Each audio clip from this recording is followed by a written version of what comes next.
passando aqui para fazer uma breve reflexão com vocês sobre este último texto que eu postei sobre os conflitos, a importância do conflito na nossa vida.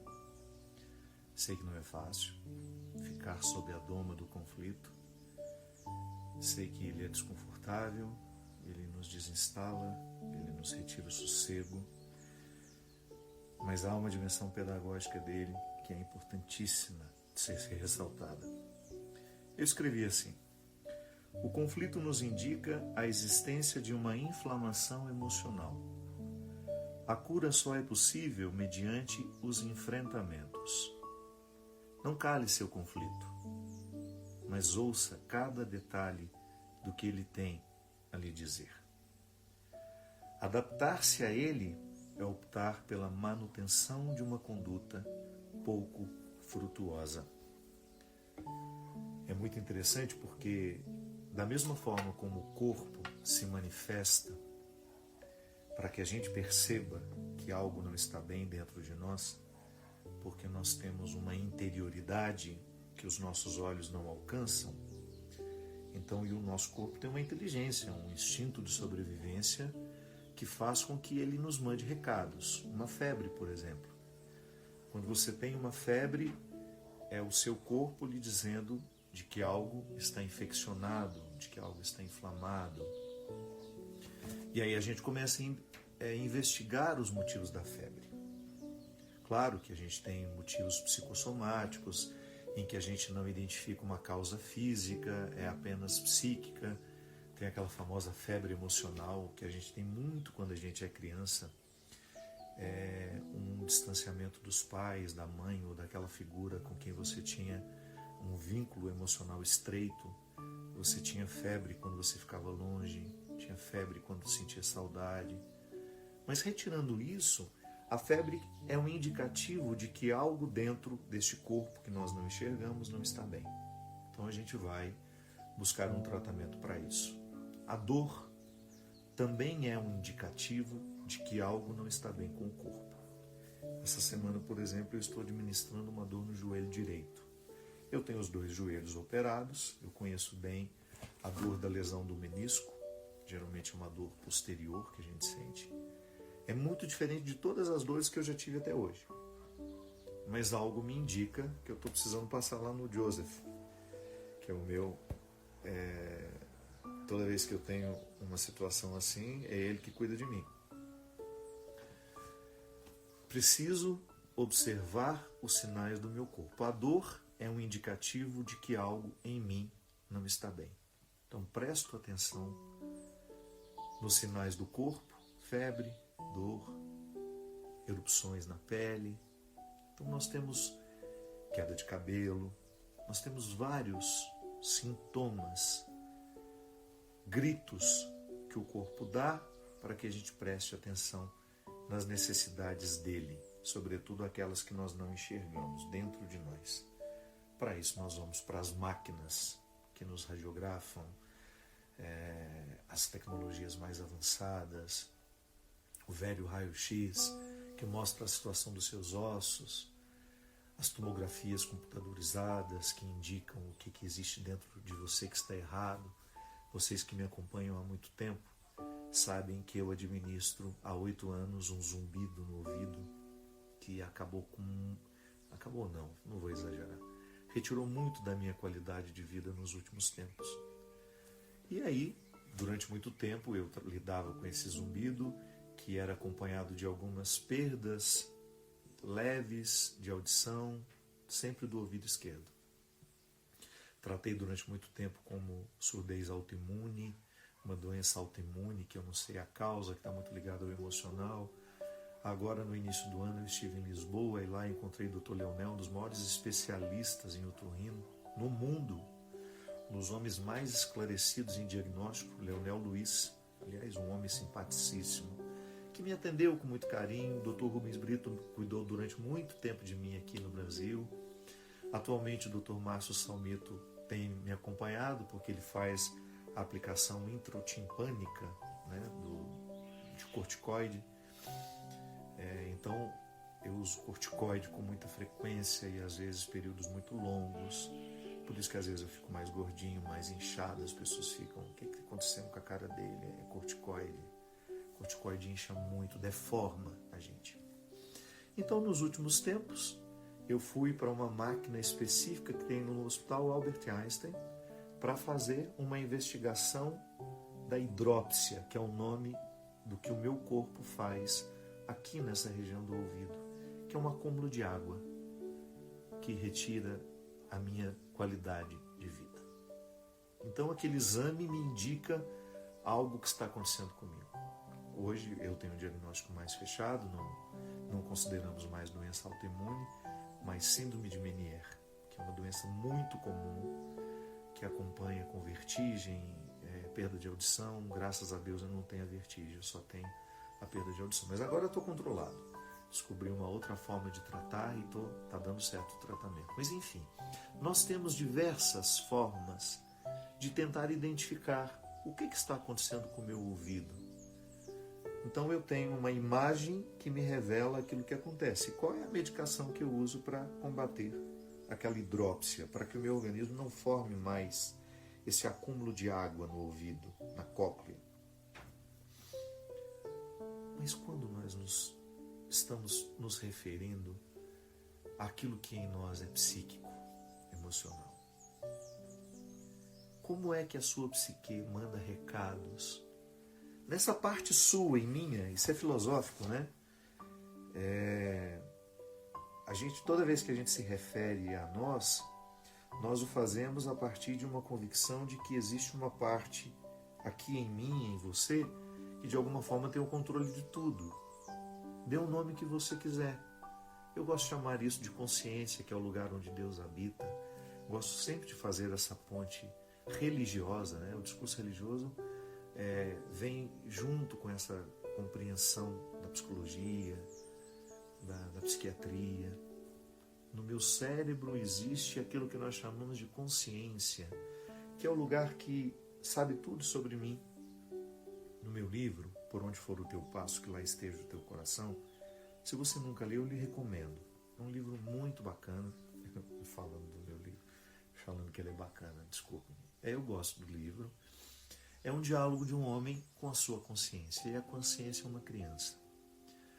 Eu quis dar um significado assim: a criança, ela não tem rodeios, o que ela sabe, ela não fica dissimulada. Claro, depois ela vai aprendendo a ser dissimulada, mas você, no primeiro momento da sua vida, você foi absolutamente honesta, você foi extremamente transparente com o que você sentia e com o que você achava. Depois as pessoas lhe educaram para que você não dissesse tudo, dissesse apenas alguma coisa. Então a gente vai ficando dissimulado à medida que a gente vai sendo educado. Não deveria ser, mas a gente fica educado. Não digo tudo o que eu penso, não digo tudo o que eu acho, porque é uma lisura que eu procuro observar. Então eu estou diante de você, não gostei do seu corte de cabelo. Para que eu vou falar que eu não gostei do seu corte de cabelo, se isso não altera em nada? A não ser que eu tenha muita intimidade com você e eu sugiro, olha, da próxima vez, não sei o que você pensa sobre isso, mas eu acho que seu cabelo fica melhor assim. E você tem todo o direito de dizer, a cabeça é minha, o cabelo é meu, e quem tem que gostar sou eu. Aí você dá um palpite na vida de alguém que você ama, se não. Mas nós temos essa parte de nós que de alguma forma não foi contaminada pela hipocrisia, pelos disfarces que nós costumamos dar. Nós chamamos isso de consciência. Quando essa parte de nós que tem o comando identifica que algo não está bem, ela manda um recado. E de que forma nós temos esse recado? Qual é a febre da doença emocional? O conflito. Se o corpo, quando adoece, precisa nos dar um indicativo de que algo não está bem com ele, uma febre, por exemplo, quando nós não estamos bem emocionalmente, a manifestação chama-se conflito. O conflito é a febre das emoções. O conflito é aquela realidade que lhe coloca um obstáculo entre aquilo que você é com aquilo que você está sendo. Aquele que você é e aquele que você está sendo. Pode ser que aquele que eu estou sendo hoje não tenha nada a ver com aquilo que eu sou na minha essência. Então eu fui assumindo coisas na minha vida que não me diziam respeito, e por ter medo de contrariar alguém, eu fui acatando aquilo como meu, foi ficando para mim, fui assumindo, não fui tendo coragem de dizer que aquilo não era para mim, que aquilo não tinha nada a ver comigo, e de repente aquela situação se avolumou e eu deixo de morar bem dentro de mim. E aí eu fico conflituado. A febre das emoções é o conflito. Fico conflituado, não caibo dentro de mim, não sei como agir, não sei como viver, como fazer. E o conflito, ele se estabelece dentro de nós assim, como uma espécie de espinho no travesseiro. Sabe, como se você tentasse dormir numa cama cujo travesseiro está forrado de espinhos. Toda vez que você deita a cabeça, você sente o espinho. Está desconfortável, não consigo dormir. Às vezes, aquele desconforto vai aumentando. E o que eu preciso fazer? Preciso enfrentar. Preciso pegar esse travesseiro e tirar espinho por espinho e jogar fora para que o travesseiro volte a ser confortável. Na vida emocional acontece a mesma coisa. Às vezes nós vamos permitindo que alguns contextos extremamente desconfortáveis vão ficando na nossa estrutura de vida, e a gente vai convivendo com aquilo, e a gente vai passando os dias, e a gente vai se adaptando a isso. É como se a gente se adaptasse à doença, como se você se adaptasse à febre. Não, o seu corpo não foi criado para ficar constantemente em estado febril. Aliás, a febre é um desconforto horrível. Você perde o ânimo, você perde a disposição. Você tem que tomar um antitérmico. Mas qual é o antitérmico para o conflito? Qual seria a porção que teria alguma ação sobre esse conflito? O enfrentamento. O que é o enfrentamento? É a capacidade, a coragem que você tem de colocar-se diante daquilo que está sendo desconfortável do ponto de vista das emoções para você. Por que eu estou sentindo isso? Por que eu estou tão desconfortável em mim? E você tentar identificar. Pode ser que você tenha assumido muita coisa que não era sua, que não era para você, que não tem nada a ver com você, e você foi se adaptando. Pode ser que você tenha estendido aquele relacionamento que você sabe que já acabou há muito tempo. Não existe respeito, não existe amor, não existe solidariedade, só existe a obrigação. Aquele relacionamento pode ser de amizade, pode ser de namoro, pode ser de casamento, pode ser o que for. Todo relacionamento precisa ser purgado. As nossas relações, até mesmo as obrigatórias, você precisa purgar a sua relação com seus filhos todos os dias. Ou se não é todo dia, né? Porque dá a impressão que a gente vai ficar aí eternamente terapeutizando tudo. Seria o ideal. Mas pode ser que você coloque para você a regra de pelo menos uma vez na semana pensar na qualidade dos seus relacionamentos. De que maneira você está levando adiante os vínculos que você tem. E você identificar os conflitos que existem em cada relacionamento. Inclusive, aquele relacionamento que não passa por uma outra pessoa, mas que passa por uma escolha. O trabalho que você tem, por exemplo. O trabalho não é uma pessoa, mas é uma escolha que você fez um dia. E pode ser que o seu corpo, as suas emoções estejam tentando lhe mostrar que esse trabalho é um lugar de infelicidade para você, que você ficaria muito mais feliz e muito melhor se você até ganhasse menos, mas estivesse trabalhando em algo que lhe realizasse. Tá bom, mas aí você pode dizer para mim, padre, e a estabilidade que eu alcancei? Você precisa pesar isso, inclusive para ter direito de escolher pela estabilidade, sabendo que ela pode ser um aprisionamento para você. Mas até escolher a estabilidade, mesmo sabendo que ela lhe faz mal, precisa ser uma escolha. Esse conflito precisa ser sanado, precisa ser ouvido. Tá bom, eu chego à conclusão de que eu sou infeliz no meu trabalho, mas eu fico por causa da estabilidade. Mas você então fez o enfrentamento. Você chegou à resposta. O que é cruel é quando você não chega a uma resposta, mas você fica naufragada o tempo todo nas enormes ondas do seu descontentamento. Eu não ficaria num lugar, mesmo que me desse estabilidade, estando eu infeliz. Mas as outras pessoas têm o direito de viver isso. Sim, até para ser infeliz as pessoas têm o direito. E eu sei que às vezes é difícil a gente olhar isso e permitir que o outro seja infeliz. Quantas vezes eu quis mudar a cabeça das pessoas que eu amo, porque eu queria a felicidade para elas. Mas elas naquele momento não queriam o mesmo que eu. E eu precisava, de alguma forma, ficar bem com a opção de não poder interferir mais. Tá bom, a vida é sua, tudo o que eu tinha de dizer eu já disse. Inclusive vou parar de falar, para não ficar aquela coisa desagradável também para mim, de ficar eternamente dizendo a mesma coisa. Mas a partir deste momento, viva o seu conflito e decida. Se é isso que você quer, então tá bom. Até para você ser infeliz, você tem o direito. Até de ser infeliz, você tem o direito. E eu não posso interferir na sua escolha. Mas é bom que essa escolha tenha passado pelo enfrentamento. Eu enfrento os meus conflitos. Eu não deixo para amanhã. Tá bom, esse amanhã, minha gente, eu não preciso ler literalmente, compreender literalmente. Às vezes o amanhã é mês que vem, ou depois dessa pandemia. Eu cheguei à conclusão de que... muitas pessoas já concluíram isso antes de mim. Eu assumi isso para mim como uma regra de vida.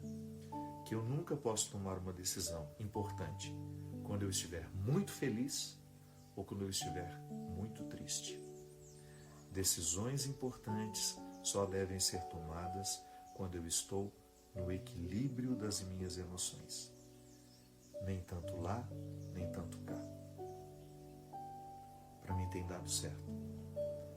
Às vezes eu passo por momentos difíceis em que eu quero reagir imediatamente. Eu penso, para que eu vou reagir a isso agora? Se a vida ainda está trabalhando. A vida ainda está trabalhando. Quantas coisas eu achei que eu tinha a compreensão delas e de repente eu percebi que não tinha nada e o tempo me mostrou, meu Deus, que ilusão a minha. Pensar que eu tinha resposta para aquilo e não tinha. Às vezes eu achei que eu estava enxergando a verdade, não era. Era um equívoco. O tempo veio e desmentiu. Então hoje eu tenho tido muita paciência comigo. Muita paciência. Eu preciso ter. Porque senão a minha vida será pautada a partir dos impulsos. E eu não posso ser impulsivo. Eu cheguei à conclusão de que para mim a impulsividade me coloca num contexto de muita burrice. Burrice racional e burrice emocional. A minha impulsividade me faz dizer o que eu não devo, fazer o que eu não deveria fazer. Então eu tenho dado um freio, colocado um freio na minha impulsividade, mas eu não fujo do conflito.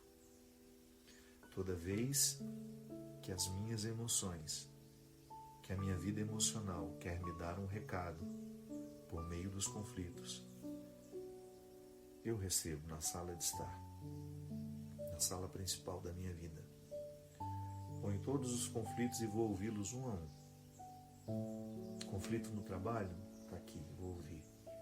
Conflito com a minha mãe, vou ouvir.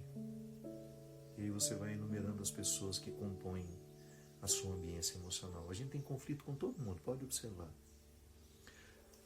Em algumas situações os conflitos se agravam porque a gente vai deixando avolumar.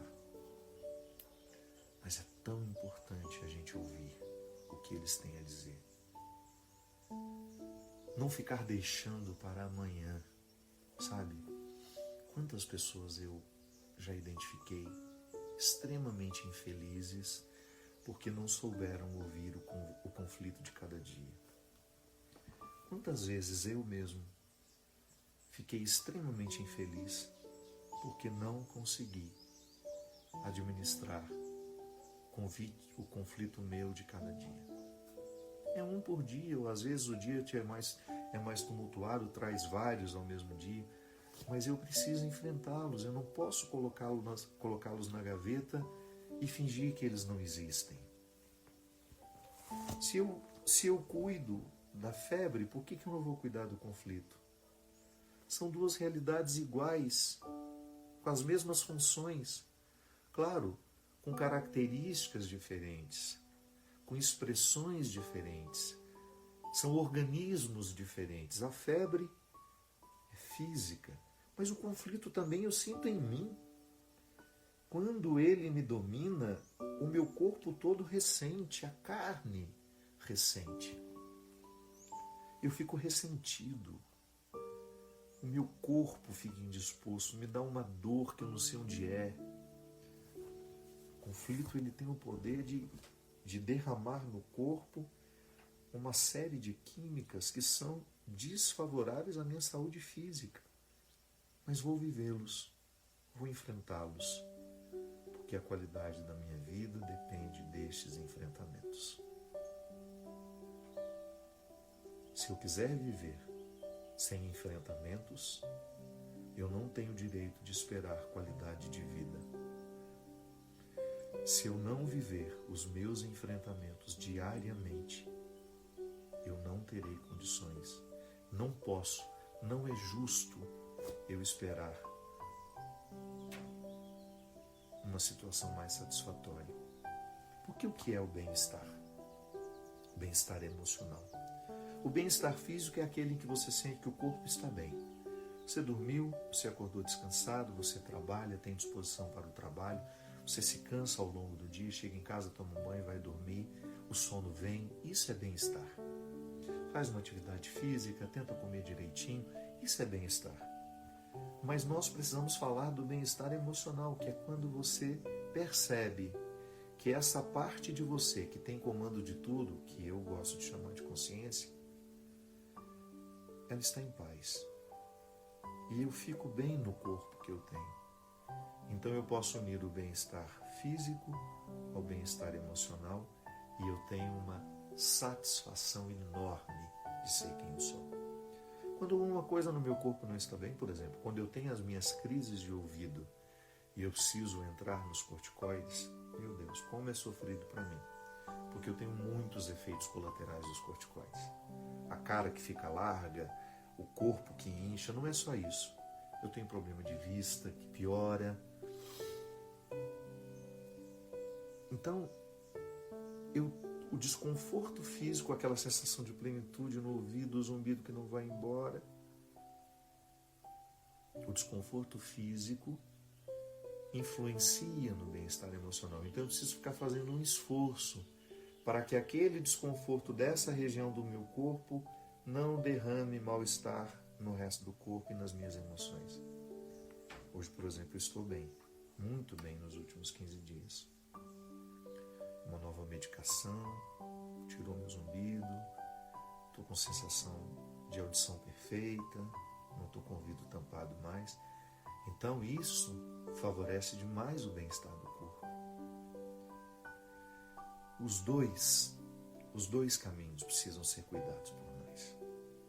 Cuido do bem-estar físico, cuido do bem-estar emocional.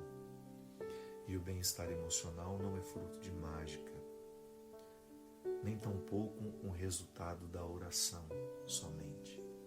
A oração ajuda muito. A oração nos ajuda a colocar as coisas no eixo, mas depois da oração vêm os enfrentamentos. Preciso marcar uma conversa com fulano de tal. Para quê? Para pontuar os conflitos que nós estamos tendo. Preciso pontuar os conflitos que eu estou tendo com as pessoas. Preciso falar sobre eles com as pessoas, porque eles estão me intoxicando e eu não tenho o direito de fazer isso comigo. Não posso transformar a minha rotina de conflitos numa rotina normal, como se eu pudesse suportá-la o tempo todo. Não. Eu preciso resolver sempre que puder. Sempre que eu posso, eu dou um passo na resolução desses conflitos, para eu não ficar eternamente acomodado neles. é tão difícil, é tão cruel você perceber que uma pessoa optou por acomodar-se com os conflitos. Aí aos poucos o sorriso vai indo embora, a disposição vai indo embora, vai perdendo o ânimo, a vontade de viver, e isso vai ficando tão profundo, tão arraigado, e às vezes quando a pessoa tenta reagir, ela já não pode mais. Por isso, fique atento aos seus conflitos. Mas tenha uma atitude solidária também, é bacana isso. Você identifica que você pode fazer isso por você, mas você também pode fazer isso por muitas pessoas que neste momento estão conflituadas, precisando viver um enfrentamento, precisando viver enfrentamentos. Motive essas pessoas a fazerem isso também. E o mais bonito, minha gente, quando nós ajudamos alguém, de alguma forma nós também estamos sendo ajudados. Eu faço questão de ajudar sempre. Aqui, para mim, minhas redes sociais, a minha vida pessoal, o meu contato com as pessoas, onde eu sei que existe um conflito, eu gosto de alguma forma. Se eu puder ajudar, eu quero ajudar, quero contribuir. Porque eu já fui tão ajudado pela minha vida afora. Quantas vezes os conflitos queriam me matar, queriam me arrancar da alegria, queriam me arrancar da minha disposição, e eu tive pessoas fundamentais naquele momento, que me deram a palavra certa, que me ofereceram um ombro, um colo, um amor, um carinho. Então a gente pode ser um para o outro.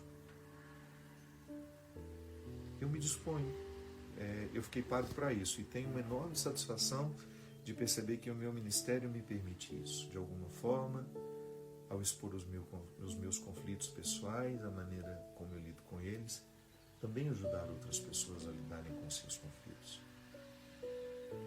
É assim que a gente vai qualificando a nossa vida, transformando cada vez mais o nosso coração num lugar harmonioso.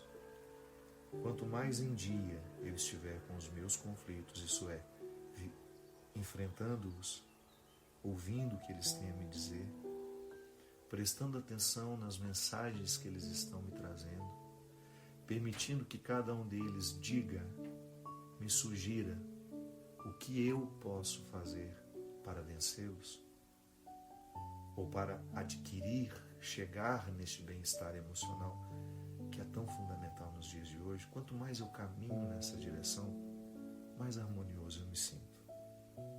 E o mais interessante, a gente perde muito daquela pretensão de sermos perfeitos, de sermos prontos, de acabados. Não. O ser humano que está em dia é aquele que resolve os seus conflitos toda hora, todo instante. Não existe perfeição para nós nunca seremos perfeitos. Bobo de quem desejar ser. Nós somos imperfeitos, mas precisamos ser honestos com as nossas imperfeições. Preste atenção nos seus conflitos. Ouça o que eles têm a me dizer. Pode ser que você esteja conflituado há muito tempo e não tenha dado a atenção, devida atenção às vozes interiores que tentam lhe alertar das mudanças que você precisa fazer para viver melhor, para ser mais inteiro, para ser mais feliz. Que Deus abençoe nosso propósito, que Ele possa iluminar o nosso coração hoje, nos conceder a sabedoria, o discernimento para ouvir o conflito, enfrentá-lo e resolvê-lo. Que Deus nos dê sabedoria, discernimento, para também ajudar os conflituados que estão ao nosso redor.